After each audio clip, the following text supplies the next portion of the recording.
અને આ બાજુ ગઈકાલે સાબર ડેરી દ્વારા માંગ સ્વીકારવામાં આવી હતી। કહેવામાં આવ્યું હતું કે સરકારમાં રજૂઆત કરવામાં આવશે અને જે ભાવ વધારો છે, જે ભાવ ફેર છે એ પશુપાલકોને આપવામાં આવશે। પણ એ પછી પણ હજી પણ આંદોલન નથી શમી રહ્યું, હજી પણ દૂધ ઢોળવામાં આવી રહ્યું છે અથવા તો ક્યાંક વિદ્યાર્થીઓને દૂધનું વિતરણ કરવામાં આવી રહ્યું છે, દૂધપાક આપવામાં આવી રહ્યો છે, પશુપાલકો ડેરીમાં દૂધ નથી ભરી રહ્યા। ત્યારે ચેરમેન શ્યામળ પટેલે સીધા જ આરોપ લગાવ્યા છે કે આ આંદોલન પશુપાલકોનું નહીં, હવે આ આંદોલનમાં રાજકીય રંગ ભળી ગયો છે।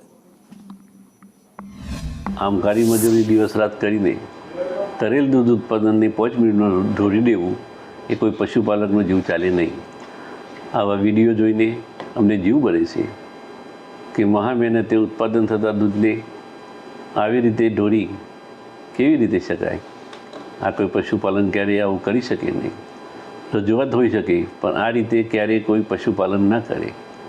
આ કોઈ પશુપાલક સિવાયના અમુક તત્વો હોય તો જ આ લોકો પોતાના રાજકીય સ્વાર્થ કે ઈરાદા પાર પાડવા આવી રીતે ખોટી તોડકીઓ ઊભી કરી દૂધનો વેડફાટ કરી રહી છે, જેને અટકાવવું અમારી અને પશુપાલકોની જવાબદારી, સહિયારી જવાબદારી છે।